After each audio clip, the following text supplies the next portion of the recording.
আসসালামু আলাইকুম বন্ধুরা, আজকে আমি রান্না করব সামুদ্রিক রিটা মাছ। এই যে আমি রিটা মাছটা সুন্দর করে দিয়েছি, আমরাটা পরিষ্কার করে ডইলা পরিষ্কার করে ধুয়ে নিছি। আমি পুরো মাছটা নিয়ে নেই, কয়েক পিস নিছি। এই মাছটা আমি রান্না করব। আর বন্ধুরা, এইখানে আমি একটা উস্তা কেটে নিছি, লম্বা লম্বা করে একটা উস্তা দিব। আর এখানে আমি যে রসুন আর একটু আদা নিছি, আদা রসুন আর জিরা আমি বেটে নিব। এই উস্তা আমি ওই রিটা মাছের মধ্যে দিব। তাহলে আমি আদা রসুনটা জিরাটা বেটে নিই, তারপর রান্নার সময় আবার দেখাবো।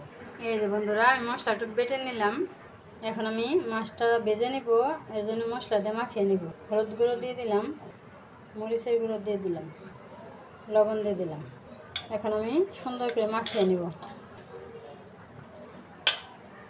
এই যে আমি সুন্দর করে মাখিয়ে নিলাম। এই মাছটা কিন্তু রান্না করার আগে দেখা যায় মনে হয় যে নরম, কিন্তু রান্না করলে অনেকটাই শক্ত হয়ে যায়। বন্ধুরা, আমি চুলায় কড়াই বসিয়ে দিছি। এখন আমি তেল দিয়ে দিলাম, রিটা মাছটা ভেজে নেব। এখন আমি মাছ দিয়ে দেব। বন্ধুরা, সবগুলো মাছ একসাথে ভাজা যাবে না, বড় বড় পিস। এই কয়েক পিস ভেজে নেই, তারপর আবার বাকিটা পরে ভেজে নেই। এখন মাছটা উল্টে দেব। আমার এই মাছগুলো ভাজা হয়ে গেল, আমি এখন নামিয়ে নেব।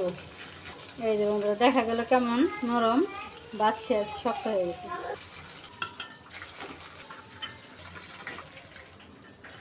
এখন বাকি মাছগুলো দিয়ে দেব। এই মাছগুলো ভাজা হয়ে গেল, এখন আমি নামিয়ে নেব। সবগুলো মাছ ভেজে নিলাম। এখন আমি পেঁয়াজ কাঁচামরিচ সব দিয়ে দেব। পেঁয়াজ কাঁচামরিচটা আমি হালকা ভেজে নিলাম। এখন একটু পানি দিয়ে দেব। এইখানে আদা রসুন জিরে একসাথে বেটে নিছি, দিয়ে দিলাম। এখন একটু নেড়ে চেড়ে দেবো। এখন আমি বাকি মশলাগুলো দিয়ে দেব। নিজের হাতের বাঙ্গানো মরিচ কম করে দিলাম, পরিমাণ মতো লবণ দিয়ে দিলাম, পরে লাগলে আবার দেব। এখন আমি মশলা সুন্দর করে কষিয়ে নেব। এই যে আমি সুন্দর করে কষিয়ে নিলাম। এখন আমি যে একটা উস্তা কেটে নিচ্ছি, এই উস্তাটা দিয়ে দিলাম। এখন আমি উস্তাটা সুন্দর করে কষিয়ে নেব। এই যে উস্তাটাও এরকম সুন্দর করে কষিয়ে নিলাম। এখন আমি পানি দিয়ে দেব। পানি দেওয়া হয়ে গেলে এখন বলক আসুক, বলক আসলে মাছ দিয়ে দেবো। তরকারিটা বলক এসে গেছে, এখন আমি মাছগুলো দিয়ে দেবো। আমার তরকারিটা হইতে থাক, আমি সেই ফাঁকে এই যে বিলাতি ধনে পাতাটা নিচ্ছি, এটা সুন্দর করে ধুয়ে কেটে নেই। এই যে বন্ধুরা, আমার রিটা মাছের তরকারি হয়ে গেল। এখন আমি যে বিলাতি ধনে পাতা কেটে নিচ্ছি, বিলাতি ধনে পাতাগুলো দিয়ে নামিয়ে নেব।